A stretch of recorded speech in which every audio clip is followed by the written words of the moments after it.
Au nom de Dieu.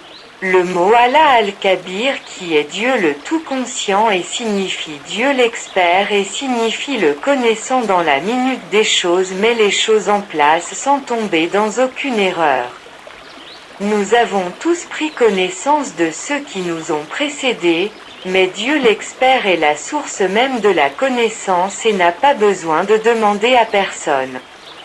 Il a créé l'homme et ne l'a pas quitté mais a planifié ses destinées et mis toutes ses affaires en place.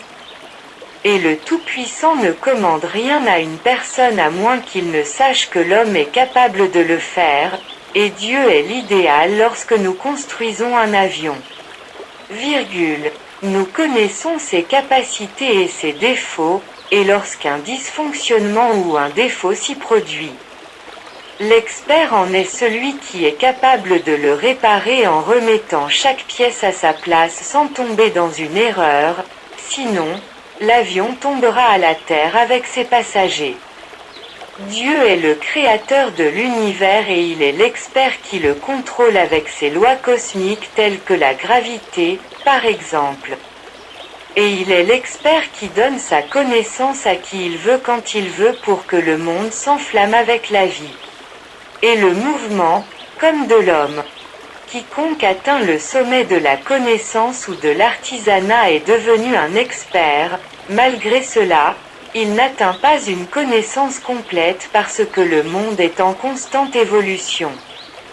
Donc quiconque était un expert hier n'est plus le même aujourd'hui s'il ne s'est pas développé, donc une personne est appelée au sens figuré un expert. Mais elle reste un expert dans une chose sur des millions de choses, le médecin, par exemple, est un expert dans une branche de la science médicale et non un expert en tout ni en sciences de l'architecture, de la photographie, de l'astronomie et de la cuisine, par exemple. Dieu l'expert est la source de toutes les sciences. La construction navale, par exemple, a été construite sur les règles que notre maître Noé a apprises de Gabriel, que la paix soit sur eux.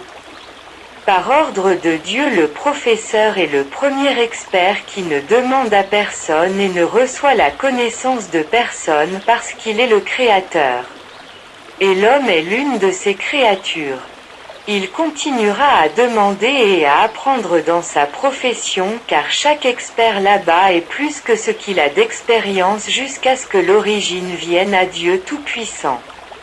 L'expert dans toutes les sciences, qui accorde de ses connaissances à l'humanité pour que le monde soit plein de vie, mouvement et développement. Un expert humain est appelé métaphoriquement un expert, mais la vérité est qu'il n'y a pas d'autre expert que Dieu et nous le voyons dans l'exactitude de l'univers et en nous-mêmes.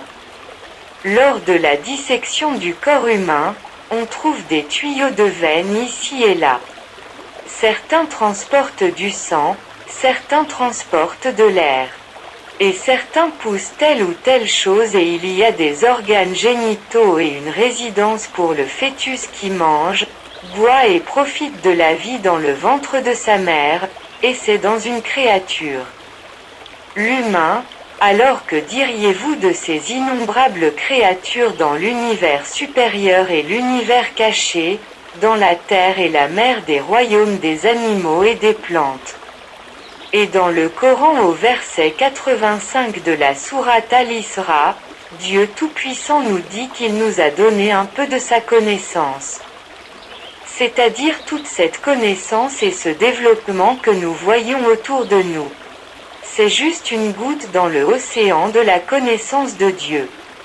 Par exemple, nous ne connaissons pas la vérité scientifique du phénomène de la télépathie ou de l'hypnose, et bien que ce soit des énergies en nous, nous les ignorons. Terminé. Abonnez-vous pour recevoir de nouvelles vidéos.